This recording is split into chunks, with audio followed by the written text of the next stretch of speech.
치아나 잇몸에 질환이 있으신 분들은 아마 공감하실 것 같습니다. 가장 기본적인 활동이라고 할 수 있는 먹고 마시는 것에 불편함을 느끼실 거고요.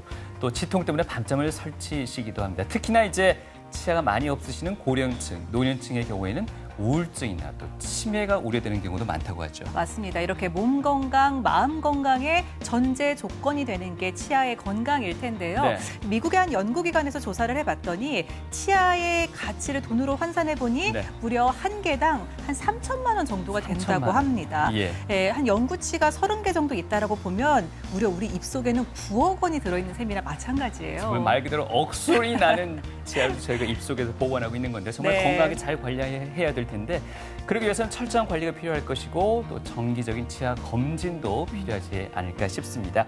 그런데 이게 치과 치료 받을 때 반드시 체크해 봐야 될 것이 있습니다.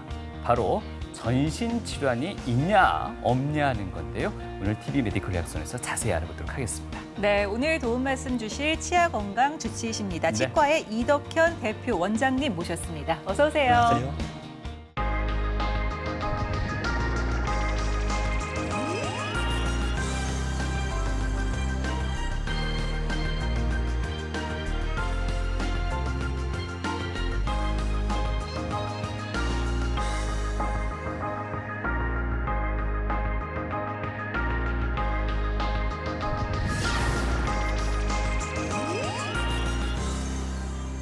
저희가 약선을 통해서 다양한 질환들을 다루면서 항상 또 언급되는 속담이 있는데요. 호미로 막을 것을 가래로 막는다. 맞아요. 라는 표현입니다. 네. 미리미리 어떤 대비와 또 치료가 필요하다는 얘기인데 원장님 아마 치과 또한 이 많은 분들이 겁 때문에 겁을 많이 내서 늦게 찾게 되는 게 또 치과 아닐까 하는 생각이 드는데 어떻습니까? 네, 어른 아이 할 것 없이 치과 치료는 모두 공포의 대상이고요. 네. 이런 무서움 때문에 치과 치료를 미루는 경향이 많은데 충치 치료를 미루게 되면 신경 치료로 갈 가능성이 있고 거기서 더 심해지면 발치까지 행해질 수 있기 때문에 네. 충치가 작을 때 먼저 치료하는 것이 이유나 비용적인 면에서 아주 이득이 크다고 볼 수 있습니다. 예. 보통 치과 진료를 받으러 가면은 네. 뭐 앓고 계신 기저 질환이 있는지 아니면 뭐 복용 중인 약물이 있는지를 항상 이렇게 맞아요. 물어보시더라고요. 오늘의 주제이기도 한데 이 전신 질환과 치과 진료 어떤 연관성을 갖고 있는 건가요? 전신 질환은 이제 몸의 일부분이 아닌 전신적으로 가지고 있는 질환을 말하는 것이고요. 네. 이러한 전신 질환으로 인해서 치과 치료를 받을 때 주의해야 할 사항이나 아니면 전신 질환이 너무 심한 경우 치과 치료를 연기해야 되는 경우도 있고요. 그리고 치과 치료 후에 나타날 네. 수 있는 합병증, 뭐 감염 예방이라든지 그리고 나타날 수 있는 여러 가지 문제점에 대해서 환자들에게 이제 설명을 해줄 필요가 있을 수도 있고 필요시 담당하는 주치의에게 치과 치료가 가능한지 여부와 복용하시는 약의 상호작용에 관해서도 물어보고 치과 치료를 진행을 해야 됩니다. 네. 기저 질환이 있는데 치과 진료를 앞두고 계신 분들은 부디 오늘 관심 있게 좀 지켜보셔야 될 것 같습니다. 원장님 먼저 치과 치료하기 전에 꼭 고려해야 될 전신 질환들이 어떤 게 있을까요? 대표적인 것부터 좀 소개를 해주실까요?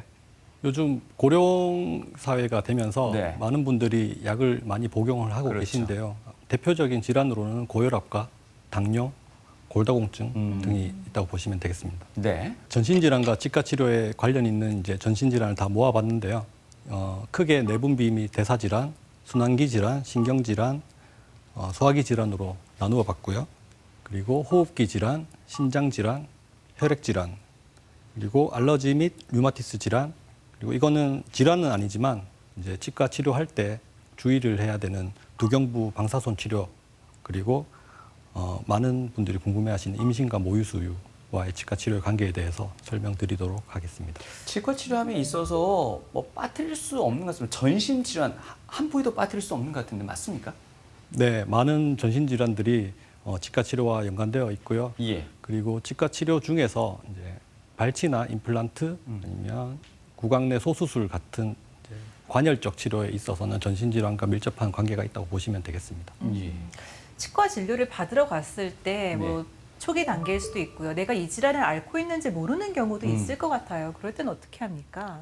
네, 요즘 많은 분들이 이제 병원을 찾아가기가 쉽기 때문에 예. 대부분 자신의 질환에 대해서 정확하게 알고 계신데 특별한 증상이 없는 질환 같은 경우는 자기가 앓고 있는 줄도 모르고 증상이 없으면 아픈 게 없다고 생각을 그렇죠. 하시는 경향이 있기 때문에 저희 치과에서는 치과 수술을 이제 해야 되는 환자의 경우 필수적으로 혈압을 체크하고 있고요. 당뇨 혈당도 체크하고 있고 그리고 약을 드시는데 무슨 약을 드시는지 모르고 계시는 분들도 있어요. 네. 그런 분들 같은 경우에는 개인정보 동의를 의해서 이제 복용하시고 있는 약을 저희가 조회해 볼 수 있는 시스템이 마련되어 있기 때문에 네. 그 약을 이제 조회를 해보고 설명을 드리는 편입니다. 대부분이 그 선에서 해결이 되나요? 아니면은 해당 질환 전문의와 직접 협업을 통해서 뭐 사전에 정보를 또 교류하실 필요까지도 있나요? 대부분의 경우는 저희가 판단을 했을 때 크게 이상이 없다고 판단이 되면 이제 치료를 하고요. 예. 그리고 치과 임플란트나 발치 등 소수술 같은 경우에 관열적 치료를 필요로 하는 경우 담당의에게 이제 복용 중인 약물을 중지를 할 수 있는지 아니면 치과 치료가 가능한지 네. 지금 전신질환의 위험도가 더 큰 것인지 여부를 묻고 치료를 결정하고 있습니다. 예. 네. 자, 그렇다면 지금부터 질환별로 치과 치료 받을 때 주의해야 될 사항들 또 예후에 대해서 알아보도록 하겠습니다. 네. 앞서서 이제 조금 흔하다 하신 게 좀 당뇨병부터 이야기를 해주셨어요. 네. 살펴볼까요? 네, 당뇨병은 인슐린 작용 부족에 의해서 이제 혈중 당 농도가 계속 고혈당 상태로 유지되는 병을 말하고요. 네.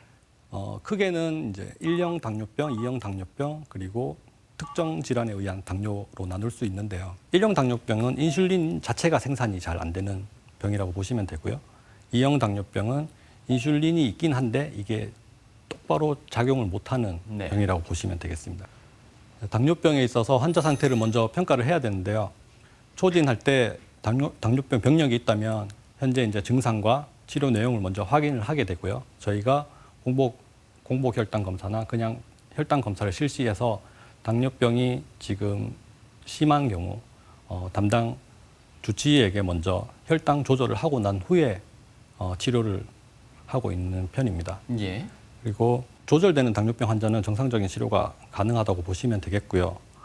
조절이 잘 안 되는 경우에 당뇨병보다 치과 치료가 응급한 경우에 여러 가지를 주의하면서 시술을 해야 되는데요. 네. 수술 중에 저혈당에 의해서 의식 장애가 일어날 수 있고요.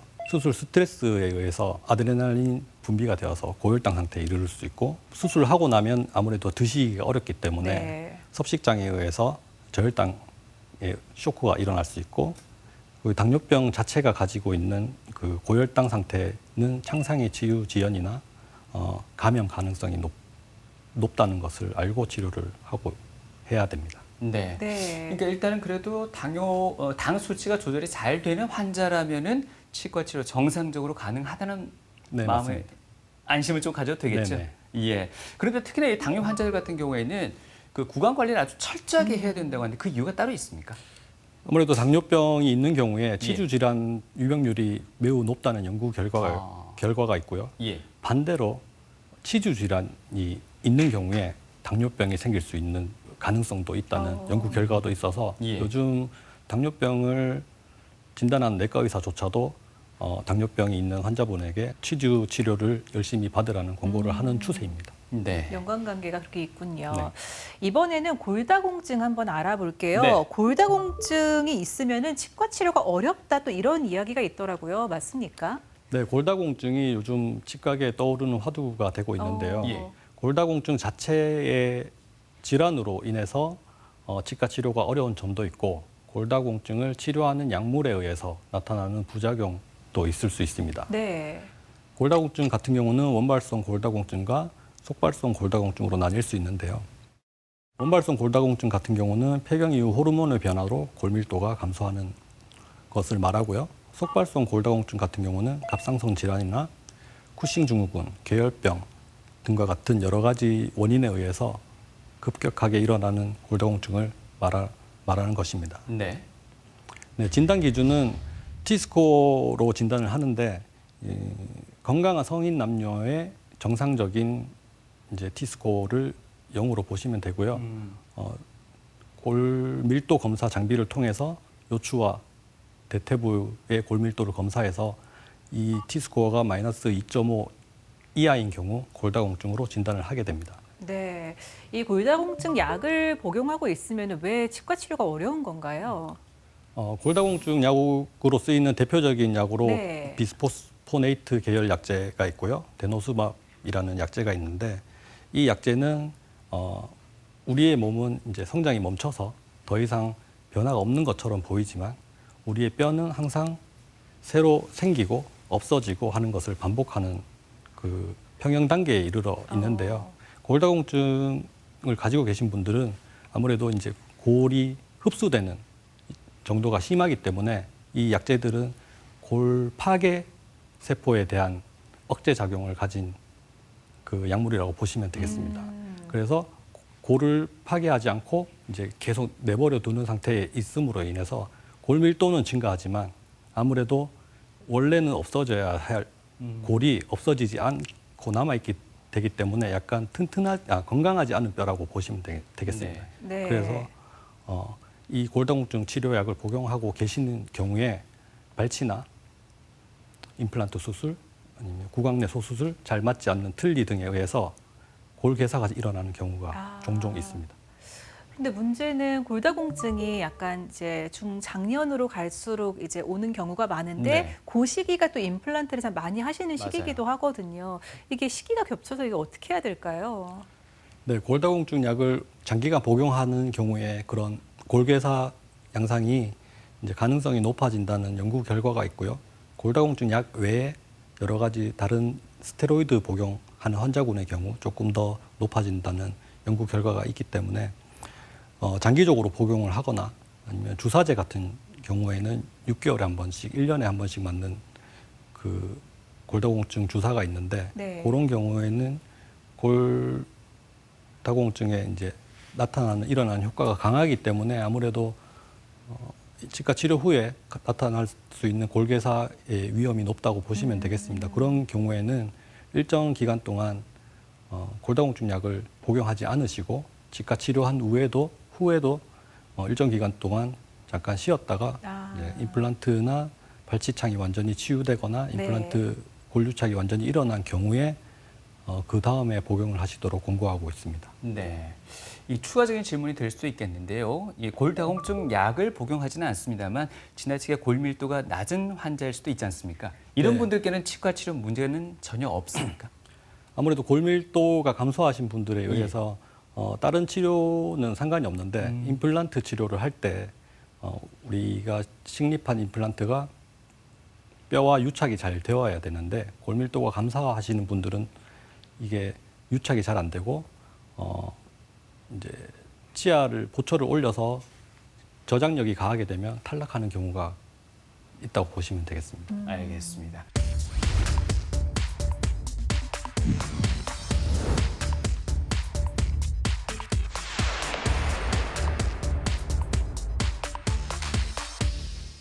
우리 노령층에게 가장 흔한 질환이라고 할 수 있는 당뇨와 골다공증 환자의 치과 치료에 대해서 살펴봤고요. 계속해서 이번에는 호르몬 분비에 이상이 생기는 내분비 질환과 치과 치료의 연관성도 한번 들어볼까요?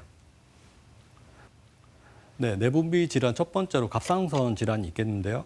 갑상선 질환은 갑상선 기능 항진증과 갑상선 기능 저하증 두 가지로 나눌 수 있고요.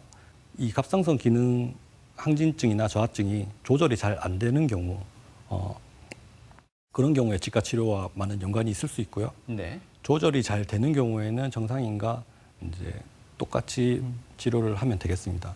그리고 치과 치료 시에 전신적인 스트레스를 받게 되는데 아무래도 치과 치료가 무섭다 보니까 네. 치료 받기 전부터 계속 공포감에 휩싸이게 되고 이런 것이 스트레스로 작용을 하면서 갑상선 호르몬이 단기간에 급상승해가지고 여러 장기의 기능 부전을 초래하는 갑상선 발증이라는 증세가 일어날 수 있기 때문에 갑상선 기능 항진증이 조절이 안 되는 환자의 경우 여기에 주의해서 치료를 해야 되겠습니다. 네. 그리고 치과 치료를 할 때 갑상선 기능 항진증에 의해서 빈맥이나 발열이 있을 경우에는 이런 증상을 먼저 없애고 난 다음에 치과 치료를 하는 것이 좋고요. 갑상선 기능 저하증의 경우 치과 치료를 받다가 심근경색이 일어날 가능성이 있기 때문에 수술 중에 이제 바이탈 사인을 모니터하면서 수술을 하는 게 좋겠습니다. 네. 또 어떤 질환이 있겠습니까? 네, 다음으로 부신피질 질환이 있겠는데요. 부신피질이라고 하면은 우리 몸에서 스테로이드를 이제 분비하는 그런 장기라고 보시면 되겠습니다. 우리가 몸이 피곤하거나 상처를 입었거나 했을 때 부신피질에서 스테로이드를 분비하면서 우리 몸에 더 이상의 그 나빠지는 것을 막는 그런 장기라고 보시면 되겠는데요. 네. 부신피질 기능 저하증으로 불리는 에디슨병 같은 경우는 여러 가지 원인에 의해서 부신피질 기능이 저하되는 것을 말하고요. 쿠싱 증후군 같은 경우에는 부신피질의 코티솔이 과잉 분비되는 질환으로 보면 되시겠고, 계속해서 스테로이드가 과잉되어 있는 상태를 말하는 것으로 생각하면 되겠습니다. 부신피질 질환을 앓고 있는 경우에 치과 치료 시에 다음과 같은 주의사항이 있고요. 병의 발생 시기나 치료 상황, 그리고 부신피질 호르몬의 투여 기간, 투여량, 약제명, 현재 조절 상황과 경과, 최근 상태, 합병증의 유무와 투약 내용 등을 먼저 알아봐야 되겠고요. 치과 치료 가능성에서는 부신피질 호르몬이 잘 조절되어 있는 경우에는 크게 이상이 없다고 보시면 되겠고, 다른 합병증이나 원래 있던 질환의 치료가 안 된 경우에는 치과 치료는 뒤로 연기하는 것이 옳다고 생각합니다. 나이가 들수록 아프고 먹는 약도 많아지는 법 때문에 고령의 치주 질환 환자는 몸 상태를 꼼꼼히 살펴야 한다. 10년 전에 간암 처치했습니다. 열 처치인지 모르겠고 뭐 찢었는데 그래가지고 지금까지 치료 중이고요. 그러고 이제 9년 전에 갑상선 암이 또 와가지고 양쪽을 다 제거했습니다. 당뇨는 48살부터 지금까지 너무 오래돼가지고 약을 여러 가지 뭐 쭉 먹고 왔는데, 지금은 시린이라든가 뭐 치주염이라든가 뭐 흔들림, 그거 다 전부 나쁜 그게거든요. 첫째는 뭐 그 흔들리고 그거 할 때는 씹을 수가 없어요. 얼마나 불편한지 막 좀 많이 괴롭죠. 밥 먹는 시간이 두려울 정도로 치아 상태가 나빴다는 이정숙 씨. 임플란트 심은 지 한 달 정도 되셨는데, 예. 치아와 잇몸의 심각한 염증으로 인한 만성복합 치주염을 진단받았다. 시리고 흔들리는 고통에도 치료를 바로 받을 수 없었다는데, 그 이유는 오랫동안 알아온 지병에 문제가 있었기 때문이다. 당뇨도 앓고 계셨고, 갑상선 기능 항진증도 계셨고, 안과 약을 복용하고 계셨고, 그리고 골다공증이 있으셔서 골다공증 주사를 6개월에 한 번씩 맞고 계신 상태였는데, 다른 질환은 다 조절이 잘 되고 약을 복용하고 계셔가지고 크게 이제 이상이 없으신 상태였는데, 아무래도 골다공증 주사를 맞고 계신 부분이 치과 치료에서 가장 위험한 요소가 아니었나 생각하고 있습니다. 중장년층 여성들에게 흔히 발생하는 골다공증. 무턱대고 치과 치료를 받게 되면 턱뼈 괴사와 같은 부작용이 생길 수 있다. 임플란트는 뭐 이상 없이 잘 붙고 있고요. 예, 상처도 다 아무렇고, 예. 지금 임플란트랑 뼈랑 잘 붙을 때까지 예. 기다리시면 되겠습니다. 완성은 언제쯤까지 되겠습니까? 지금 고정이 잘 나오기 때문에 예. 다음 달에 보고 한 달 있다가 보고 괜찮으면 보철을 올릴 수 있을 것 같아요. 감사합니다. 한쪽 부분의 임플란트가 식립되어서 보철까지 마무리된 상태고요. 지금은 반대쪽 부분에 임플란트를 식립하고 골유착을 기다리고 있는 상태입니다.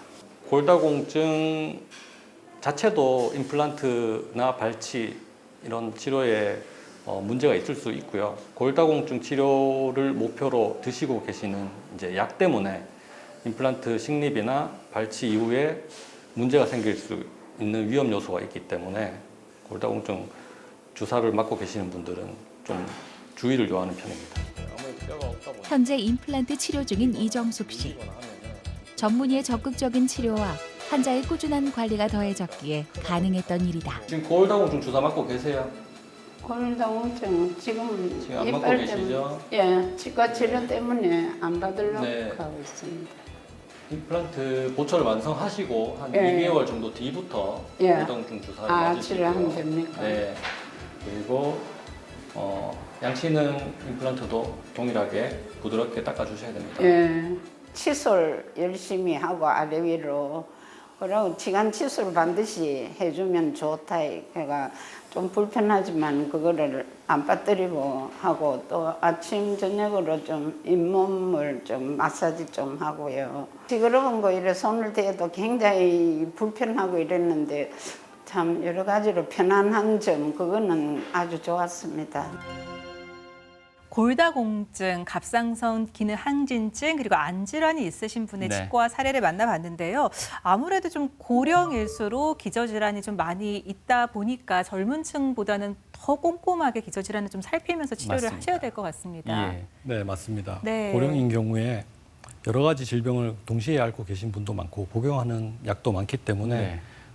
철저하게 복용약과 현재 질환의 증상에 대해서 문진을 한 후에 치과 치료를 결정을 해야 됩니다. 네. 자, 이렇게 해서 TV 메디컬 약속은 저희가 전신 질환과 치과 치료의 연관성에 대해서 알아보고 있습니다. 자, 이번 차례에서는 순환기 쪽의 전신 질환 알아보겠는데요. 앞서 뭐 심장 질환, 고혈압도 언급을 해주셨는데 치료 방법과 또 주의 사항이 있다면 어떤 게 있겠습니까? 네, 다음은 심장 질환인데요. 예. 심장 질환에는 허혈성 심장 질환, 심부전, 부정맥, 그리고 심근증과 심근염, 선천성 심장 질환 이렇게 5가지로 나눌 수 있겠고요. 네. 이런 심장 질환 치료약 중 항혈소판 제제나 항응고제를 드시고 계시는 분들 같은 경우에 치과에서 발치나 임플란트 수술, 구강내 소수술 등 이제 관열적 치료를 했을 경우에 피가 잘 멈추지 않을 수 있기 때문에 담당이에게 의뢰를 보내서 회신을 받고 있고요. 일단 약제의 투약 가능성 중단 여부를 먼저 문의하고 약을 중단했을 때 나타날 수 있는 위험이 치과 네. 치료를 안 했을 때의 위험보다 크다면 치과 치료를 연기할 수도 있습니다. 네. 그리고 최근 그 예방적으로 고혈압을 가지고 계신 분들의 경우 아스피린을 많이 복용하고 계시는데요. 아스피린의 경우 예전에는 한 5일에서 7일 정도 아스피린을 끊고 발치나 임플란트 수술을 시행을 했는데 요즘은 중단하지 않고도 간단한 수술을 시행해도 된다고 권고하고 있긴 하지만 아무래도 아스피린 드시고 계시는 분들은 출혈 경향이 조금 심한 편이고요. 네. 여기에 대해서 환자분들에게 적절하게 설명을 하고 완전히 지혈이 된 다음에 기가를 시키는 편입니다. 네. 네. 그리고 치료 후 지혈이 된 이후에는 복용하시던 약물을 다시 이제 드셔야 되고요. 예전에 충수염 때문에 약을 끊었다가 충수염 치료를 받고 난 후에 이제 다시 드시지 않으신 거죠.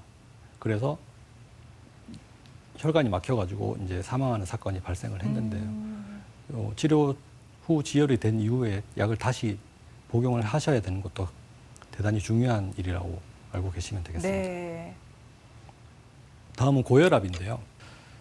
네, 당뇨병과 마찬가지로 고혈압도 조절되고 있는 고혈압의 경우 정상인과 다를 바가 없다고 보시면 되겠고요. 치과 치료를 받는 동안에 일시적으로 혈압이 상승할 수 있습니다. 정신적인 스트레스와 그리고 마취약에 들어있는 혈관 수축제에 의해서 국소적으로 혈압이 상승할 수 있고요. 치과 치료를 받기 전에 수축기 혈압이 170 이상인 경우에 치과 치료를 받는 도중에 200을 넘어갈 우려가 있기 때문에 수술 전에 먼저 혈압을 조절을 하고 수술을 하는 편이고요. 예방적으로 아스피린 복용 중인 경우에는 아까 말씀드린 것처럼 담당이에게 문의하여 투약 중단 후에 수술을 하게 되고요.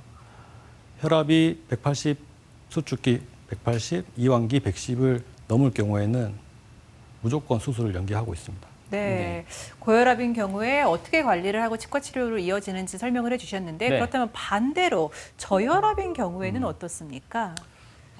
원래 혈압이 낮으신 분들도 있고요. 네. 원래는 정상인데 저혈압이신 분들 이제 이렇게 두 가지로 나뉠 수 있는데요.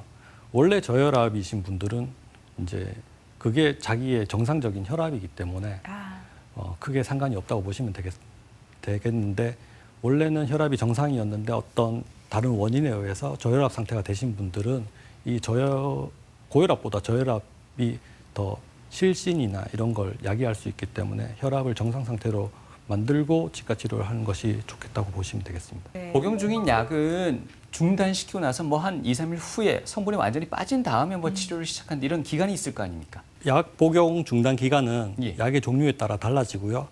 약이 인체에 작용하는 시간에 따라서 5일을 중단해야 되는 경우도 있고 7일을 중단해야 되는 경우도 있고 짧게는 1일을 중단해야 되는 경우도 있기 때문에 이것은 약이 인체에 계속 얼마까지 영향을 끼치느냐에 따라서 달라진다고 보시면 되고요. 예. 그런 기간이 긴 약물의 경우 오랫동안 중단을 하면 위험할 수 있기 때문에 약 그 작용 시간이 빠른 약물로 대체하는 경우도 가끔 있습니다. 예.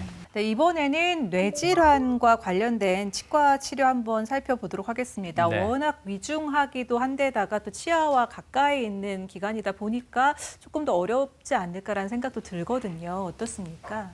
뇌졸중과 치과 치료에 대해서 설명을 드릴 건데요. 네. 뇌졸중이라 하면 뇌경색이 있을 수 있고 뇌출혈이 있을 수 있습니다. 그리고 지주막하 출혈과 일과성 뇌허혈 발작, 고혈압성 뇌증과 같은 질환이 있겠는데요.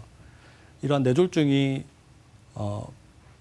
발병을 했다면 6개월 이내라면 일반적으로 외과적 처치는 금지하는 편이고요. 뇌졸중의 원인과 합병증과 그 치료 상태, 후유증, 그리고 복용약, 예후 등의 조사 이후에 치과 치료를 결정할 수 있겠습니다. 네. 네, 뇌졸중을 앓고 있는 경우 항혈전제를 복용하는 경우가 많기 때문에 담당이에게 의뢰하여서 중단 여부를 결정해야 하고요. 담당이가 판단했을 시 이 약을 중단했을 경우에 이제 뇌졸중이 일어날 수 있다고 판단이 되면 담당이가 이제 끊지 말라고 회신이 오게 되는데요. 그런 경우에는 치과 치료의 중요성과 이 뇌졸중의 위험도를 예. 비교해 본 다음 치과 치료를 미루거나 아니면 중단하지 않고 진행할 경우에는 이 지혈에 대한 대책을 세우고 치료를 해야 됩니다.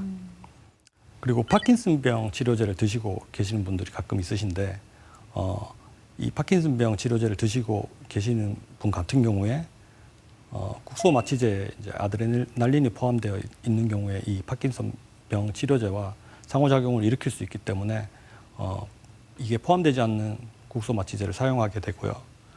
그리고 뇌졸중이 한번 있으셔서 이제 후유증으로 마비 같은 후유증이 있으신 분들 같은 경우에는 불수의적인 운동을 할 수도 있고요.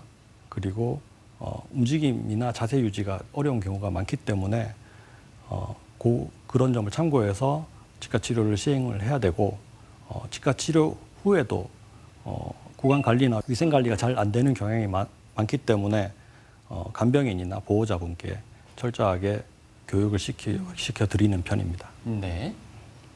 다음으로 치매가 있는데요. 네.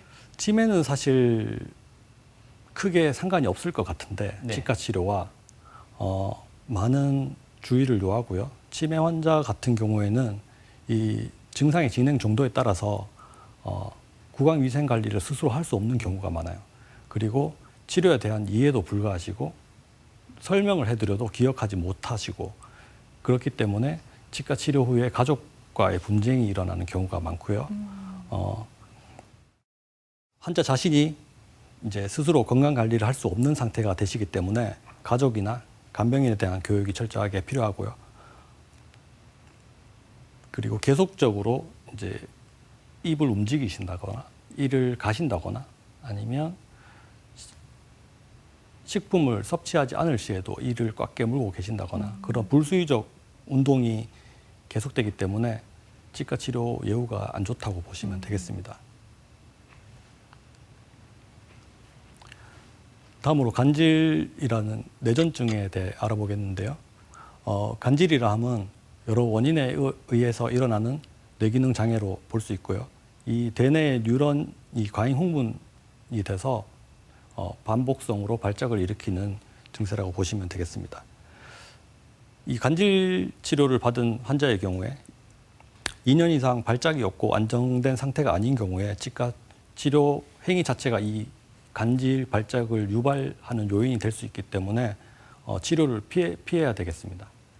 그리고 간질약 중 아까 고혈압 약처럼 페니토인이라는 약물은 섬유성 치은 증식으로 치은 증식증을 일으킬 수 있기 때문에 그 부분을 환자분들에게 말씀을 드려야 되고요. 만약에 치은 증식이 있다면 구강위생 교육을 철저하게 시켜야 되겠습니다. 대부분의 질환이 그렇겠습니다만 특히나 말씀하셨던 이 뇌질환을 가진 환자들이 치과 치료를 받을 때는 담당 의사와의 협진도 물론 중요하겠습니다만 보호자, 네. 이 간병인의 역할이 무엇보다 중요할 것 같습니다.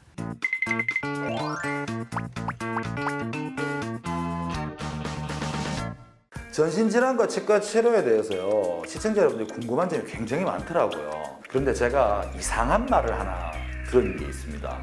선생님, 전신질환자가 치과 치료를 받을 때 오후가 아니라 오전에 치료받는 것이 좋다, 이런 말이 있던데요. 이게 시간과 관계가 있는 겁니까? 네, 아무래도 전신질환자 중에는 이제 오전에 컨디션이 좋으신 분들이 있고 질환에 따라서 다르겠지만 대부분의 사람들이 치과 치료를 그날 받아야 된다. 그러면은 계속 받을 때까지 스트레스를 받을 수밖에 없어요.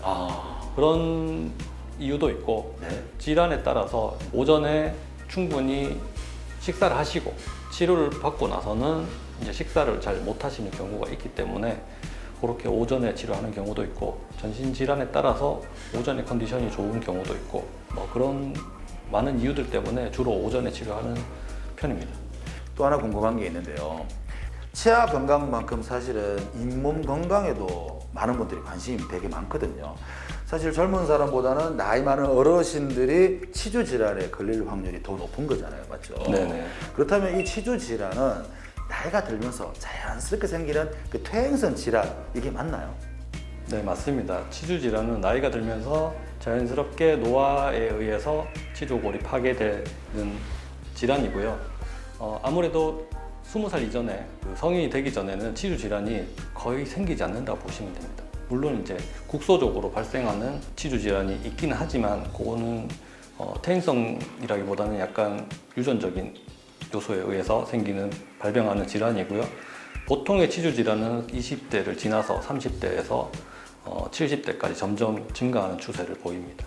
치주 질환이 제대로 치료가 되지 않는다면 점점 더 악화되어서 이제 발치까지 이르는 경우가 많은데요. 30대 이후부터는 아무래도 정기적으로 치과를 내원하셔서 사진도 찍고 이제 나의 잇몸 건강이 어떤지 잘 살펴보시는 게 나중에 틀니나 임플란트 치료를 받지 않을 예방하는 효과가 가장 크고요. 나라에서 1년에 한 번씩 스케일링을 보험으로 해주고 있기 때문에 최소 1년에 한 번 정도는 내원을 하셔서 스케일링을 받으면서 같이 치아 상태도 판단을 하고 하시는 게 좋을 것 같고요. 스케일링이 만 19세 이상부터 보험이 됩니다. 그런 이유도 아무래도 이제 20세 이상부터 치주 질환이 많이 발생을 하기 때문에 그렇게 보험 적용이 되어 있다고 보시면 되겠습니다.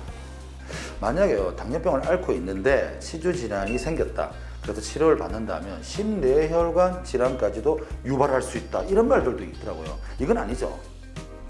그런 연구 결과가 있고요. 당뇨병이 있을 경우에 피에 이제 당뇨병이 조절되지 않을 경우 치주 질환이 조금 가속화되는 경향이 있고요. 치주 질환이 치료되지 않고 그대로 있는 경우에 이게 이 안에 있는 세균들이 림프선이나 혈관을 타고 이동을 하다가 심장 쪽에 붙어서 증식을 하게 되면 심내막염을 일으킬 수 있고요. 보통의 건강한 사람들은 일으키지 않는데 인공판막을 가지고 계신다거나 아니면 심장 질환이 좀 있다거나 하신 경우에 그런 발생이 되는 경우가 있고요. 실제 조사 결과에 의해서도 치주 질환을 유발하는 세균과 심내막염을 유발하는 세균이 지금 같은 종류로 드러난 걸로 봐서 연구가 많이 진행된 걸로 알고요. 관계가 있다고 보시면 되겠습니다. 그리고 치주 질환이 있는 상태에서 이제 제때 치료를 하지 않으시고 그냥 두시면 전신적인 그 면역력 저하에 의해 가지고 이게 뇌 쪽으로 세균이 옮겨가서 뇌농양을 일으킨다든지 할 수 있습니다. 뭐 일반적인 상태는 아니신데요. 전신질환이 좀 심하시고 치료가 제때 이루어지지 않을 경우에 그런 경우까지 있다고 보시면 되겠습니다. 무조건 당뇨병을 먼저 조절을 하시는 게 1차적인 목표가 되겠고요. 그리고 당뇨가 조절이 되신 상태에서 치주 질환을 치료할 때도 인공판막이나 이런 위험성을 갖고 계신 분들은 예방적 항생제를 투여하고 치료를 하는 게 맞습니다. 전신질환과 치과 치료에 대한 궁금증, 질문 있습니다. 통해서 알아봤는데요. 네.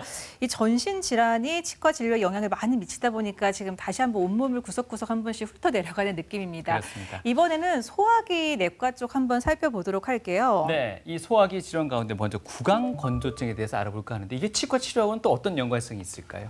네, 구강건조증은 일단 입이 마르는 증상을 예. 말하는 것이고요. 여러 가지 원인이 있을 수 있는데 고혈압, 당뇨, 신부전 이런 것에 의해서 일어날 수도 있고 이제 두경부 영역에 방사선 치료를 받은 경우 침샘이 파괴되어서 침이 잘 분비가 안 되는 경우가 있고 역류성 식도염이나 선천성 자가면역 질환으로 침샘이 공격받아서 침이 안 나오는 경우가 있습니다. 저희 입안에서 타액이 여러 가지 기능을 하고 있는데요. 네. 이제 음식을 연화하는 보조 기능, 그리고 용해 기능, 입안의 상처를 치유하는 조직 회복 작용 등 많은 기능이 있는데 네. 타액이 제대로 분비가 되지 않는 경우에 여러 가지 문제가 발생할 수 있는데 특히 많이 발생하는 게 충치입니다. 잘 썩지 않는 부분까지 썩게 되는 충치가 다발성으로 생기게 되고요. 그리고 잇몸 질환, 치은염 등이 발생 확률이 높아지게 되는데 이러한 구강건조증이 일으키는 그 여러 가지 질환들이 아주 좀 많다고 보시면 되겠습니다. 네. 네. 일반적으로 처방하는 약의 80%가 구강건조증을 일으킨다고 할 만큼 약물 복용이 많은 영향을 미치기도 하고요. 나이가 들면서 침샘의 기능이 퇴화되면서 점점점 이제 침의 분비가 적어지는 걸 볼 수 있고요. 그리고 이뇨작용이 있는 음료, 커피나 녹차 등 드셨을 때 구강건조를 유발할 수 있겠습니다. 네. 구강건조증은 여름보다는 겨울에 많이 발생을 하고요. 노인 인구 증가에 따라서 구강건조증 환자가 증가하고 있는 추세입니다. 침샘의 분비를 돕기 위해서 오렌지 주스와 같은 신맛이 나는 음료를 복용하는 게 전통적으로 도움이 된다고 알려져 있고요. 구강건조증이 야기하는 문제가 많은 만큼 효과적인 치료제의 개발이 필요한 실정입니다. 네. 아무래도 구강건조증 자체를 저희가 고쳐드리기는 조금 어렵고요. 구강건조증이 일으키는 여러 가지 부작용을 예방하는 치료를 하게 되는데요. 구강용 연고나 인공타액 내복약 등을 처방을 해서 이제 타액 분비를 돕는다거나 환자에게 구강위생 교육에 대해서 철저하게 인지를 시키고 필요시 불소를 도포한다거나 해서 충치를 예방하는 치료도 하기도 합니다. 네. 다음은 위 십이지장 질환인데요. 위 십이지장 질환으로는 급성위염이나 만성위염, 위 십이지장 궤양, 위암 등이 있을 수 있는데 특별히 치과 치료에서 주의할 점은 없고 치과 치료 후에 복용하는 약들이 제대로 이러한 질환에 의해서 흡수가 잘 안 되는 경우에 효과를 나타내기 어렵기 때문에 이 부분을 주의해서 투약을 하고 있는 실정입니다. 다음은 간췌장 질환인데요. 간 질환으로는 바이러스성 간염, 만성 간염, 간경변, 약물성 간장애가 있고요. 췌장염은 급성 췌장염이나 만성 췌장염이 있을 수 있습니다. 간질환 같은 경우에는 아무래도 이제 철저하게 소독을 하고 치료를 해야 되고요. 간 기능 이상이 생겼을 때는 간에서는 여러 가지 면역 세포들도 만들어내지만 지혈 작용과 관계되는 여러 인자들도 많이 생산을 해내기 때문에 간 질환에 있는 경우에 지혈이 잘 안 되는 경우가 있을 수 있습니다. 그리고 그래서 이제 혈소 판수나 프로트롬빈 시간 등을 고려해 가지고 지혈에 대한 대책 또는 수술을 연기하던가 하는 노력이 필요할 것 같고요. 췌장은 이제 우리 몸에서 인슐린을 분비하는 그 장기인데요. 급성 췌장염이 있을 경우에 당뇨병과 이제 똑같다고 보시면 되겠습니다. 혈당이 조절이 안 되고 네. 할 수 있기 때문에 치과 치료는 대부분 연기하는 게 맞고요. 만성기에도 췌장 기능이 원활하지 않는 경우에는 수술 후에 창상의 치유 부전이나 감염 등이 일어날 수 있기 때문에 투약에 좀 더 많은 노력을 기울여야 하고 췌장염이 급성으로 온 경우에는 통증이 심하기 때문에 사실 치과 치료로 받으러 오기가 힘들다고 보시면 되겠습니다. 네. 원장님 말씀을 듣다 보니까 이제 치과 치료를 하려면은 이런 그 질환 같은 데에서 충분히 숙지를 하고 약을 얼마나 연기를 하고 치과를 받을 것인지 좀 장기적으로 계획을 좀 세우고 구체적으로 네. 세워야 될 것 같은데 이게 응급 환자로도 오는 경우가 있을 것 같아요. 뭐 이가 갑자기 뭐 사고로 뭐 부러졌다든가 갑자기 빠졌다든가 이래서 응급으로 갔을 때 뭐 이런 여러 가지 상황이 얽혀 있을 때는 어떻게 하십니까? 아무래도 지금 다른 전신 질환이 이제 증상이 심한 상태인데 응급으로 치아가 부러졌다든지 네. 빠졌다든지 하는 상황이 되면 일단 통증을 최소화하고 근본적인 치료보다는 통증을 먼저 경감시키는 치료만을 하고요. 원인 질환이 고쳐진 다음에 이제 근본적인 치료를 하게 되겠습니다. 설명 속에서도 잠시 언급은 있었습니다만 급성기 췌장 질환은 치과 치료가 완전히 금기시된다는 말씀이신가요? 급성기 췌장 질환을 앓고 계시는 분들은 예. 사실 이게 통증이 너무 심해서 예. 치과에 오시기가 어렵다고 보시면 되겠습니다. 아, 내원 자체가 힘들기 네네. 때문에. 내원 자체도 힘들고 그런 상태에서 이제 수술을 필요로 하는 여러 가지 관열적 치료들은 금기시된다고 보셔야 되겠습니다.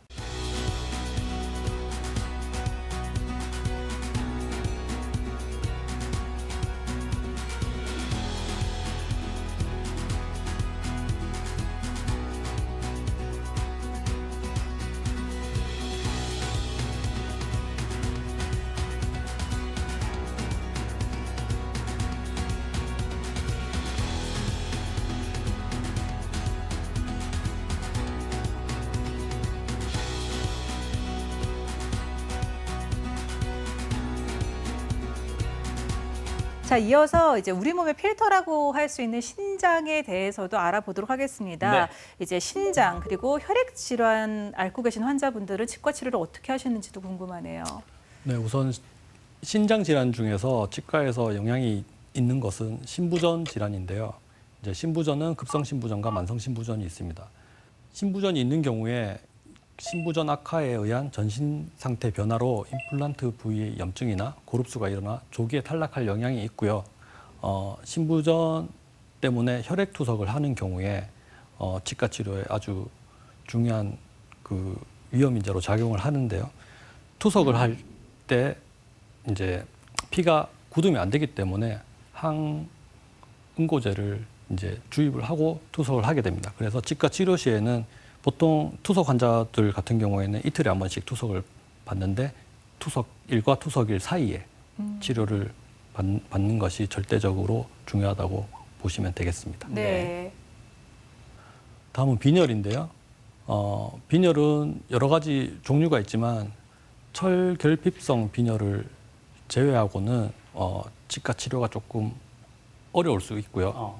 철결핍성 빈혈인 경우에는 빈혈의 정도에 따라서 치과 치료를 할지 말지를 결정을 해야 되고 그 외의 빈혈은 담당의와 상의 후에 빈혈 자체의 증세가 치료가 된 이후에 치과 치료를 받는 것이 좋겠습니다. 네. 다음은 백혈병인데요. 백혈병은 급성 백혈병과 만성 백혈병으로 나뉠 수 있고요. 백혈병이 급성기 단계인 경우에 간헐적 치료는 절대적인 금기 사항이고요. 만성 백혈병인 경우에도 급성 전환 가능성에 주의해서 치료를 해야 됩니다. 급성 백혈병인 경우에 혈소판 수치가 떨어져 있기 때문에 간헐적 치료를 했을 때 창상이 절대 치유가 되지 않습니다. 그래서 급성 백혈병을 먼저 치료를 한 이후에 치과 치료를 해야 되겠습니다. 혈액과 관련된 얘기가 나온 만큼 이 질문을 한번 드려보고 싶습니다. 그 건강한 분들의 경우도 치과 치료 후에는 헌혈을 하지 않는 게 좋다는 얘기가 있는데 이게 근거 있는 얘기일까요? 네, 헌혈을 할 때 일단은 어디가 닫혀 있는 부분이 있으면 헌혈을 안 하지 않습니까? 보통 그렇게 알고 계시는데 치과 치료 중에서 발치나 임플란트 수술 등은 사실 이제 발치 같은 경우에 뼈가 노출되어 있는 상태이고 임플란트 경우에는 임플란트 수술과 함께 여러 가지 골이식도 행해질 수 있기 때문에 이 기간 동안에는 헌혈을 했을 경우에 이제 내 몸이 어딘가 상처가 나 있는 상태에서 헌혈을 하는 거랑 똑같다고 보시면 되겠습니다. 이 발치창이나 이런 곳으로 박테리아가 많이 침투가 될 수 있고요. 이게 혈중에서 떠돌아 다닐 수 있기 때문에 헌혈은 이 발치 이후에 이 몸이 다 아물고 난 이후에 하는 것이 좋겠고요. 고를 이식했을 경우에 이제 자기의 고를 이식한 경우나 같은 네. 동종 사람의 뼈를 이식한 경우에는 한 1개월간 헌혈을 금지하고 있고요. 이종골 같은 경우에는 예전에 보통 이제 많이 사용하는 소뼈를 사용하기 때문에 예전에는 아예 헌혈을 금지했었어요. 이제 소뼈를 이식함으로 인해서 나타날 수 있는 여러 가지 감염병이 있을 수 있다는 판단 때문에. 근데 최근에는 이제 1년 정도로 줄어들었고요. 합성골 같은 경우에도 그 정도 기간이 되는 걸로 알고 있습니다. TV 메디컬 약속 오늘 이 시간은 치과 치료를 할 경우에 좀 주의해야 될 전신 치료는 어떤 것들이 있을지 부문별로 알아보고 있습니다. 마지막 파트가 될 것 같은데요. 알러지와 류마티스 질환도 이 치과 치료에 있어서 좀 유의해야 될 질환 중에 하나일까요? 네, 알러지 및 류마티스 질환 중에서 예. 아토피 피부염이 있는 경우에 약물 알러지가 있을 가능성이 높고요.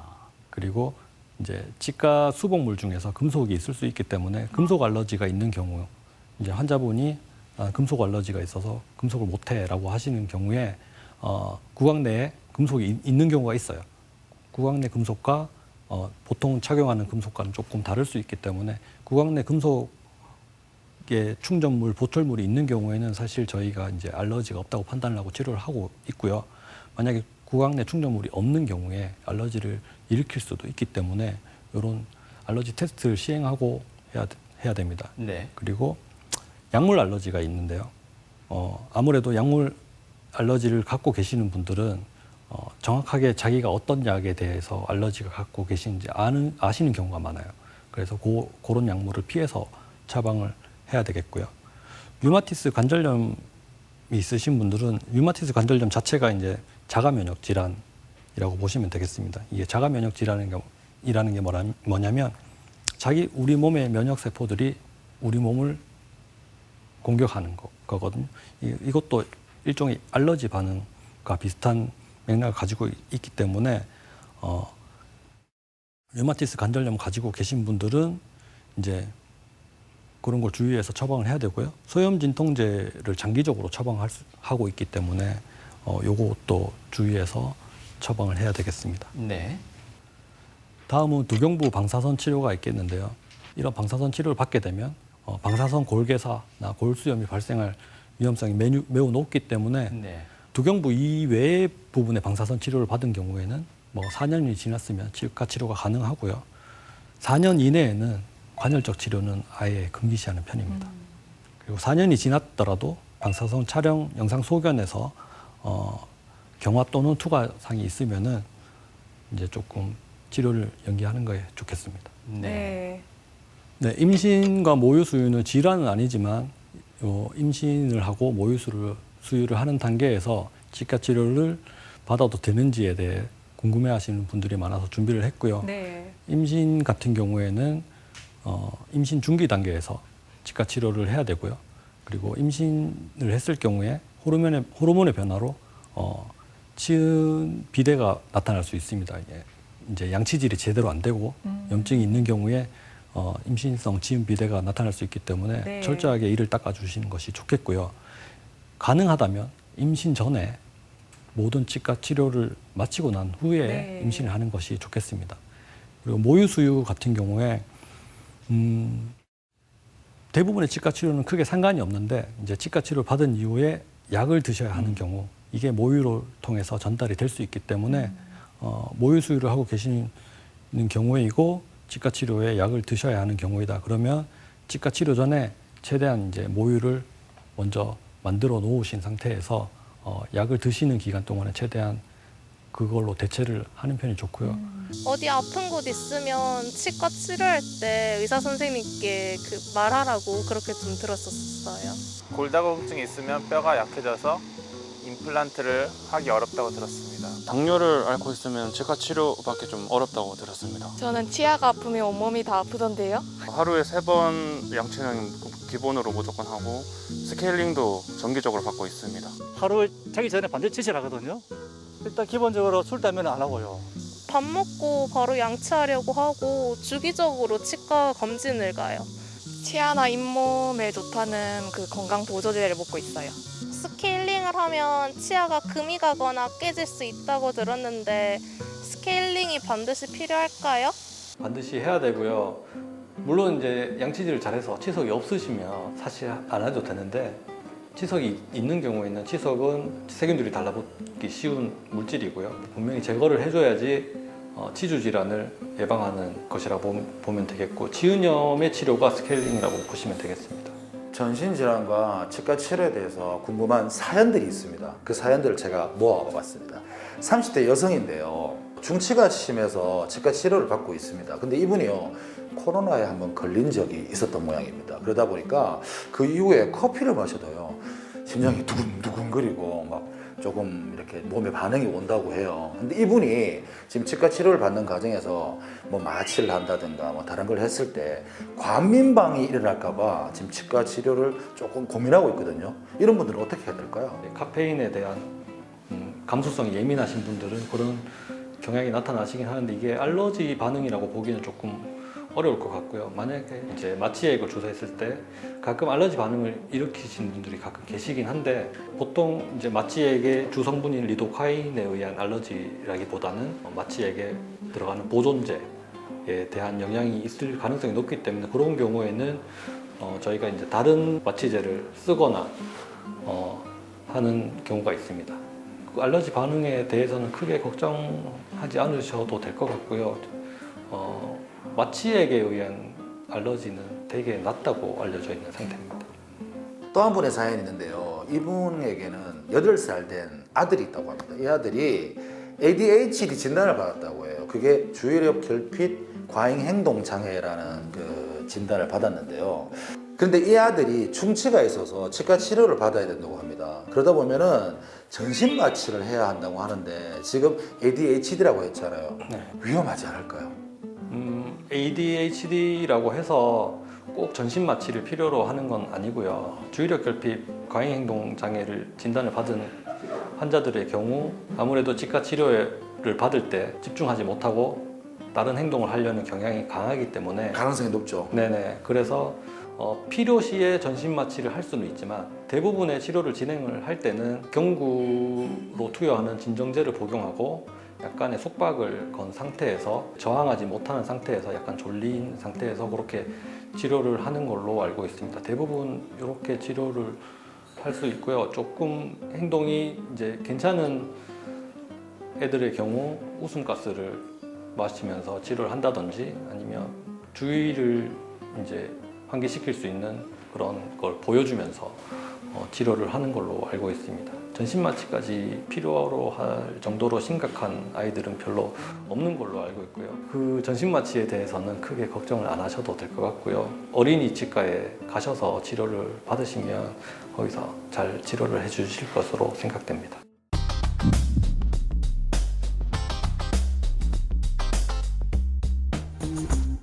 TV 메디컬 약손 오늘 이 시간 치과 치료를 받을 때 주의해야 될 전신 질환에 대해서 알아봤습니다.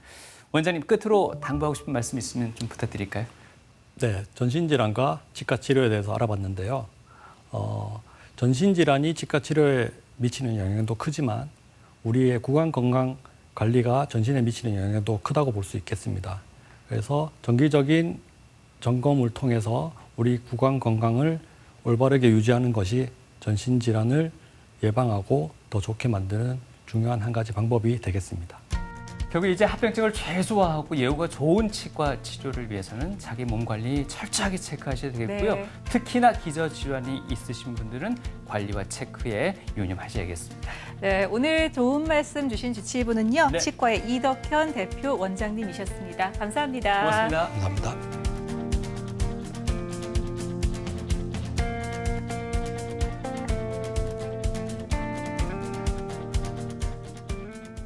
제가 시골에서 진료를 할 때인데 한 4, 5년 전 됐던 일로 기억하는데 환자분이 약간 장애가 있으시고 혼자 이제 생활하시기 조금 힘드신 상태였는데 아무래도 이가 하나도 없으셨어요. 이가 하나도 없어서 틀니를 하려고 오셨는데 이제 본인이 가지고 있던 돈도 없고 하다 보니까 치과 치료를 할 생각조차 안 하고 그냥 그렇게 이제 지내시던 분이었는데 교회에 있던 친구분들이 조금씩 돈을 모아서 이제 틀니를 만들러 오셨다는 말을 들었을 때 이제 치료를 정말 잘해드려야겠다 이런 생각도 많이 했고, 그리고 치과 의사 생활을 할수록 그러니까 약간 직업의식이 사라진 시기였기도 했는데, 그런 환자를 보면서 제가 내가 이분의 친구였으면 이 사람에게 직접적인 도움을 줄 수도 있겠구나, 내가 가진 의료 기술 자체가 참 소중한 것이구나 하면서 이제 초심을 좀 생각하는 계기가 되었던 것 같습니다.